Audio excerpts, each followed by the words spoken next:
चले वतन की ओर डाल के प्रेम की डोर। हम चले वतन की ओर डाल के प्रेम की डोर। बाबा खींच रहा है आज सहज ही अपनी ओर। हम चले वतन की ओर।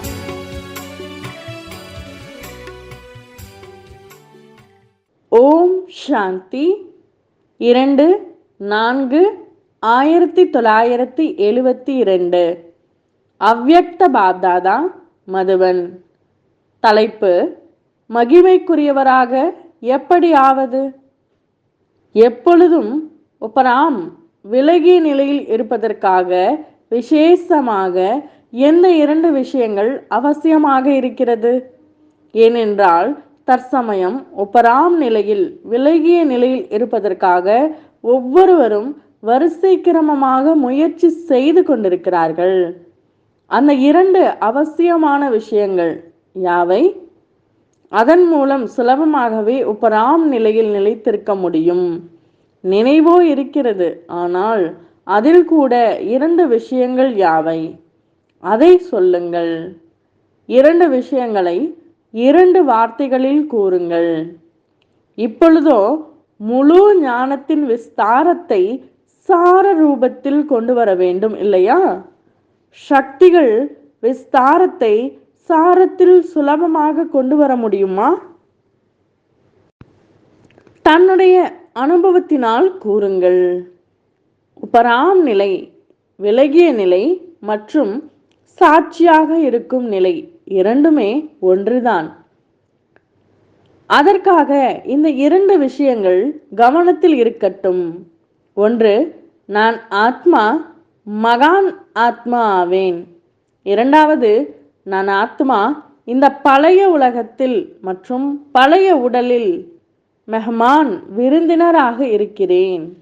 அப்படி மகான் மற்றும் மெஹமான் விருந்தினர் இந்த 2 நினைவில் இருப்பதினால் இயல்பாக மற்றும் சுலபமாகவே எந்த பலகீனங்கள் மற்றும் பற்றுதலின் காரணமாக உபராம் நிலையில் விலகிய நிலையில் இல்லாமல் கவர்ச்சியில் வந்துவிடுகிறீர்கள்.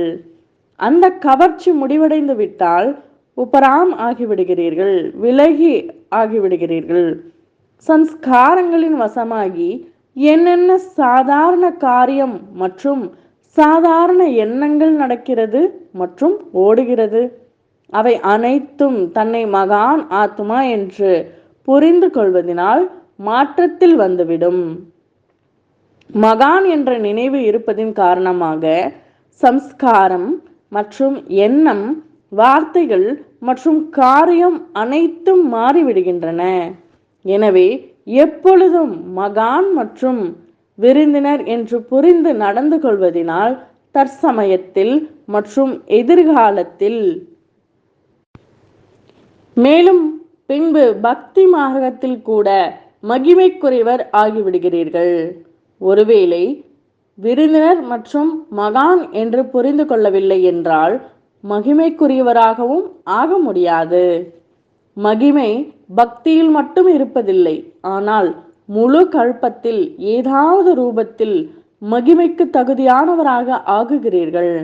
சத்தியத்தில் மகான் என்றால் உலகின் மகாராஜன் மற்றும் மகாராணி ஆகிறார்கள். அவர்கள் பிரஜை மூலமாக மகிமைக்குரியவர்களாக ஆகிறார்கள். பக்தி மார்க்கத்தில் தேவி மற்றும் தேவதா ரூபத்தில் மகிமைக்குரியவர்களாக ஆகிறார்கள்.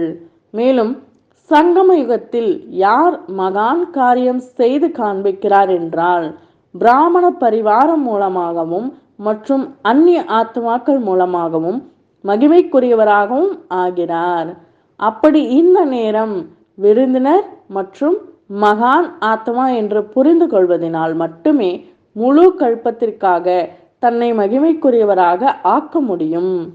ஒவ்வொரு காரியம் மற்றும் எண்ணம் மகானாக இருக்கிறதா மற்றும் விருந்தினர் ஆகி நடந்து கொண்டிருக்கிறேனா மற்றும் காரியம் செய்து கொண்டிருக்கிறேனா என்று சோதனை செய்யுங்கள். பிறகு அட்டாச்மெண்ட் பற்றுதல் விலகிவிடும்.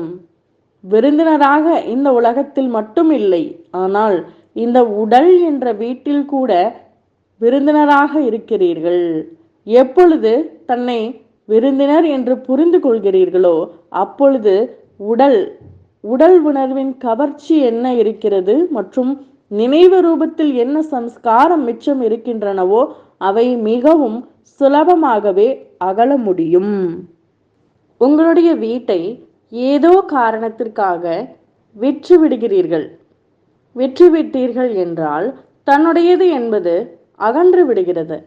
பிறகு அதே இடத்தில் வசித்தாலும் கூட விருந்தினர் என்று புரிந்து இருப்பீர்கள்.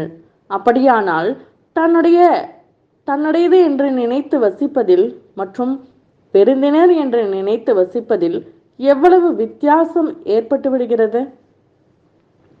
அப்படி இந்த உடல் எதை என்னுடைய உடல் என்று நினைத்தீர்கள், இதை இப்பொழுது எது என்னுடையது இல்லை என்று அப்படி புரிந்து கொள்ளுங்கள். இப்பொழுது என்னுடையது என்று கூறுவீர்களா? இப்பொழுது இந்த உடல் உங்களுடையதாக இருக்கவில்லை, உடலிலிருந்து கொண்டே இறந்து விட்டவர் ஆகிவிட்டீர்கள் என்றால் இந்த உடல் உங்களுடையதாக இருக்கவில்லை. உடலை அர்ப்பணம் செய்து விட்டீர்களா அல்லது என்னுடையது என்று நினைக்கிறீர்களா? இப்பொழுது இந்த பழைய உடலின் ஆயுளோ முடிவடைந்து விட்டது. இதுவோ டிராமா படி ஈஸ்வரிய காரியத்திற்காக உடல் இயங்கிக் கொண்டிருக்கிறது. எனவே நீங்கள் இப்பொழுது இது என்னுடைய உடல் என்று சொல்ல முடியாது. இந்த உடலில் கூட என்னுடையது என்பது முடிவடைந்து விட்டது.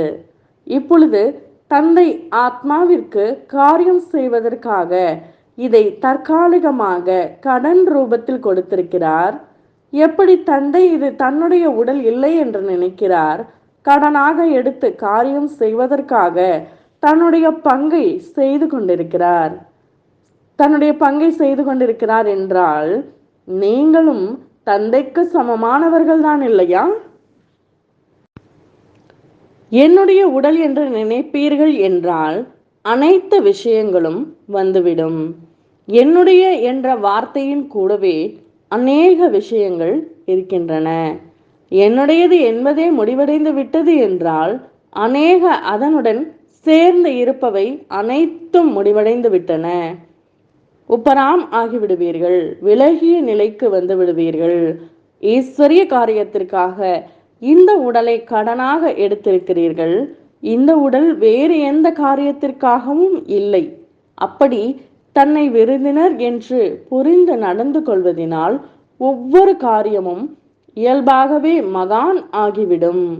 எப்பொழுது உடல் கூட தன்னுடையது இல்லை என்றால் உடலின் சம்பந்தத்தில் என்னென்ன நபர்கள் மற்றும் சாதனங்கள் இருக்கின்றன அவைகளும் தன்னுடையது என்று இருக்கவில்லை. எனவே எப்பொழுதும் அப்படி புரிந்து நடந்து கொள்ளுங்கள். அந்த மாதிரி புரிந்து நடந்து கொள்பவர்கள் எப்பொழுதும் போதையில் இருக்கிறார்கள். அவர்களுக்கு இயல்பாகவே தன்னுடைய வீட்டின் நினைவு இருக்கிறது. வீடு மட்டும் இல்லை, ஆனால் தந்தைக்காக நீங்கள் கூறும் 6 விஷயங்கள் அவை அனைத்தும் இயல்பாகவே நினைவில் இருக்கிறது. எப்படி தந்தையின் அறிமுகம் கொடுப்பதற்காக சார ரூபத்தில் கூறுகிறீர்கள், அதில் முழு ஞானம் வந்துவிடுகிறது. அப்படி சாரமாக 6 விஷயங்களில் கூறுகிறீர்கள். தன்னை ஒருவேளை விருந்தினர் என்று புரிந்து நடந்து கொண்டீர்கள் என்றால் தன்னுடைய 6 விஷயங்களும் எப்பொழுதும் நினைவில் இருக்கும். பெயர் சர்வோத்தம பிராமணன், ரூபம் சாலி கிராமம், இதேபோல் நேரத்தின் நினைவு, வீட்டின் நினைவு, காரியத்தின் நினைவு, ஆஸ்தியின் நினைவு இயல்பாகவே இருக்கிறது. முழு ஞானத்தை விஸ்தாரமாக இவ்வளவு காலம் என்ன சொல்லி வந்திருக்கிறீர்களோ அவை சார ரூபத்தில் வந்துவிடுகிறது. என்ன வார்த்தை பேசுகிறீர்களோ மற்றும் காரியம் செய்கிறீர்களோ அதில் சாரம் நிரம்பியதாக இருக்கும், வீணானதாக இருக்காது. அப்படி உங்களுடைய ஒவ்வொரு வார்த்தை மற்றும் காரியத்தில் முழு ஞானத்தின் சாரம் இருக்கட்டும்.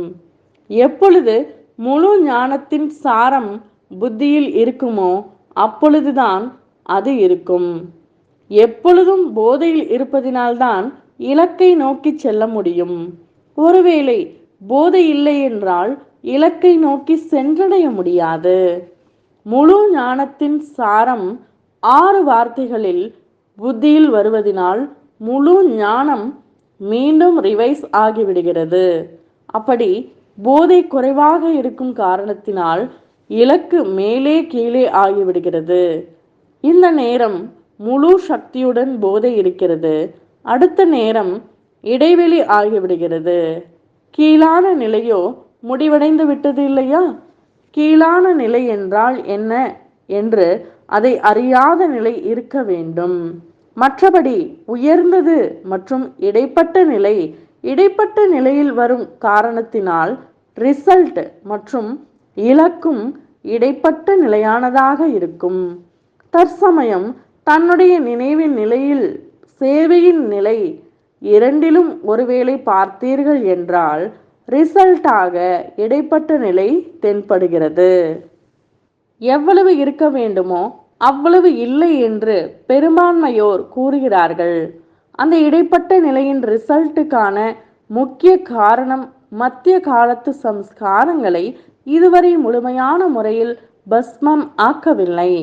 எனவே இந்த மத்திய காலத்து சம்ஸ்காரம் துவாபர யுகத்திலிருந்து எந்த தேக அபிமானம் மற்றும் பலவீனங்களின் சம்ஸ்காரம் நிரம்பி வந்தனவோ அவற்றின் வசமாகும் காரணத்தினால் இடைப்பட்ட ரிசல்ட் தென்படுகிறது.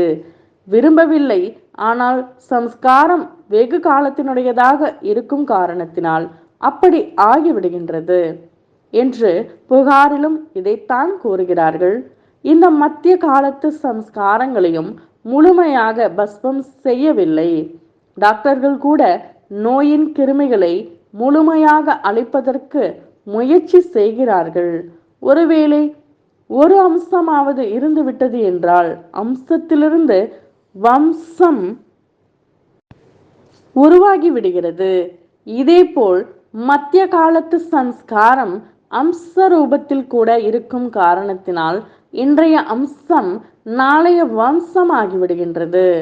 இதன் வசமாகிவிடும் காரணத்தினால் உயர்ந்த ரிசல்ட்டாக என்ன வர வேண்டுமோ அது வருவதில்லை. யாரிடமாவது உங்கள் மேலேயே நீங்கள் திருப்தியாக இருக்கிறீர்களா? தன்னுடைய முயற்சியில், தன்னுடைய சேவையில் மற்றும் தன்னுடைய பிராமண பரிவாரத்தின் நெருக்கத்தில் திருப்தியாக இருக்கிறீர்களா என்று கேட்டால் யோசிக்கிறார்கள். ஆம் என்று கூறவும் செய்கிறார்கள். ஆனால் யோசித்து சொல்கிறார்களே என்று உடனடியாக சொல்வதில்லை. தன்னுடைய முயற்சியில், சேவையில், நெருக்கத்தில் மூன்றிலுமே அனைத்து ஆத்மாக்கள் மூலமாக திருப்தியின் சான்றிதழ்கள் கிடைக்க வேண்டும். சான்றிதழ் ஏதோ காகிதத்தில் எழுதியதாக கிடைக்காது, ஆனால் ஒவ்வொருவர் மூலமாக அனுபவம் ஏற்படும். அப்படி அனைத்து ஆத்மாக்களின் நெருக்கத்தில் தன்னை திருப்தியாக வைத்துக் கொள்வது மற்றும் அனைவரை திருப்திப்படுத்துவது, இதில் யார் வெற்றி அடைகிறார்களோ அவர்கள்தான் அஷ்ட தேவதையாக வெற்றி ரத்தினம் ஆகிறார்கள். 2 விஷயங்களில் சரியாக இருக்கிறார்கள். மற்றபடி 3வது விஷயத்தில் அவரவர்கள் சக்திக்கேற்றபடி வரிசை கிரமமாக இருக்கிறார்கள். அனைத்து விஷயங்களிலும் வரிசை கிரமமாகவோ இருக்கிறார்கள், ஆனால் இந்த விஷயத்தில் அதிகமாக இருக்கிறார்கள். ஒருவேளை 3லும் திருப்தி இல்லை என்றால் உயர்ந்த மற்றும் அஷ்ட ரத்தினங்கள் வர முடியாது. கௌரவமாக தேர்ச்சி பெறுவதற்கு அனைவர் மூலமாக திருப்தியாக இருப்பதற்கான பாஸ்போர்ட் கிடைக்க வேண்டும். நெருக்கத்தில் வரும் விஷயத்தில் குறைவு ஏற்பட்டு விடுகிறது. நெருக்கத்தில் திருப்தியாக இருப்பது மற்றும் திருப்திப்படுத்தும் விஷயத்தில் தேர்ச்சி பெறுவதற்காக என்ன முக்கியமான விஷயம் இருக்க வேண்டும்? நெருக்கத்தில் திருப்தி இல்லாமல் ஏன் ஆகிறார்கள் என்று அனுபவத்தின் ஆதாரத்தில் பாருங்கள். அனைவரையும் திருப்திப்படுத்துவதற்காக மற்றும் தன்னுடைய நெருக்கத்தில் வருபவர்களை திருப்திப்படுத்துவதற்காக, மேலும் தன்னுடைய நெருக்கத்தை உயர்ந்ததாக ஆக்குவதற்காக, முக்கிய விஷயமாக தன்னுள் சகித்து கொள்வதற்கான மற்றும் உள்ளடக்குவதற்கான சக்தி தேவையாக இருக்கிறது. திருப்தி இல்லாமல் இருப்பதற்கான காரணமாக இதுவாகத்தான் இருக்கிறது. யாருடைய வார்த்தை மற்றும் சம்ஸ்காரம் மற்றும் காரியத்தை பார்க்கிறீர்கள், அது தன்னுடைய விவேகத்தை பொறுத்தவரை சரியானதாக படவில்லை. இந்த காரணத்தினால் மற்ற ஆத்மா திருப்தி இல்லாமல் ஆகும் அளவிற்கு அந்த மாதிரி வார்த்தை அல்லது காரியம் நடந்து விடுகிறது. யாருடையாவது ஏதாவது சம்ஸ்காரம், வார்த்தை மற்றும் காரியத்தை பார்த்து இது சரியில்லை மற்றும் இருக்கக்கூடாது என்று நீங்கள் நினைக்கிறீர்கள். இருந்தாலும் ஒருவேளை அந்த நேரம் உள்ளடக்கும் சக்தி மற்றும் சகித்து கொள்ளும் சக்திகளை தாரணை செய்தீர்கள் என்றால், உங்களுடைய சகித்து கொள்ளும் சக்தி மற்றும் உள்ளடக்கும் சக்தி தானாகவே அவருக்கு தன்னுடைய சரியில்லாத நடத்தையின் சாட்சாத்காரம் செய்விக்கும். ஆனால் என்ன நடக்கிறது? வார்த்தை மூலமாக, கண் மூலமாக அவரை உணர வைப்பதற்காக மற்றும் சாட்சாத்காரம் செய்விப்பதற்காக நீங்களும் உங்களுடைய சம்ஸ்காரத்தின் வசமாகி விடுகிறீர்கள். இதன் காரணமாக சுயம் தானும் திருப்தி இல்லை, மற்றவரும் திருப்தியாக இருப்பதில்லை.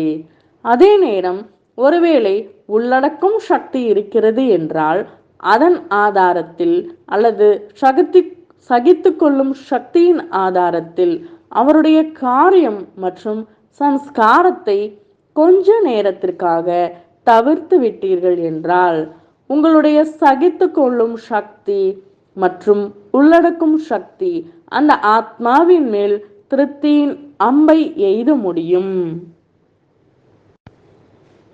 இது இல்லாத காரணத்தினால் திருப்தியின்மை இருக்கிறது.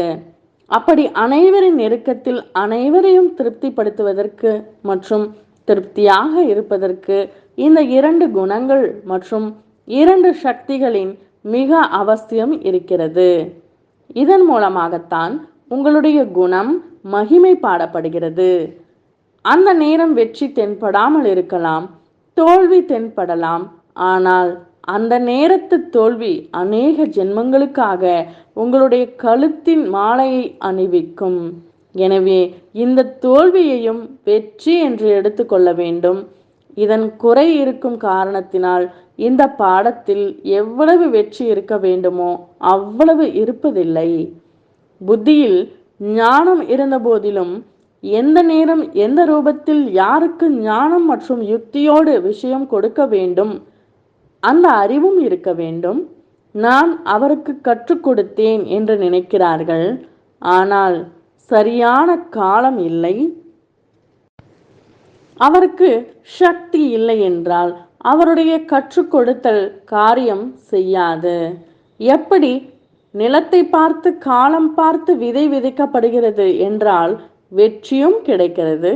சரியான காலம் இல்லை, நிலம் சரியாக இல்லை என்றால் எவ்வளவுதான் உயர்ந்த தரமான விதை விதைத்தாலும் அந்த பலன் கிடைப்பதில்லை. இதேபோல் ஞானத்தின் விஷயங்கள், அறிவுரை மற்றும் வழிமுறை கூறுவதாக இருந்தால் நிலம் மற்றும் காலத்தை பார்க்க வேண்டும். நிலம் என்றால் அந்த ஆத்மாவின் பலத்தை பாருங்கள், காலத்தையும் பாருங்கள். அப்பொழுது அறிவுரை என்ற விதை பலன் கொடுக்க முடியும். புரிந்ததா? எனவே தற்சமயம் அனைவரையும் விட உயர்ந்த ஆத்மாக்களுக்கு, மகாவீரனிகளுக்கு இந்த விசேஷ முயற்சியின் பக்கம் கவனம் கொடுக்க வேண்டும். இதுதான் மகாவீரத்தன்மை. திருப்தியாக இருப்பவர்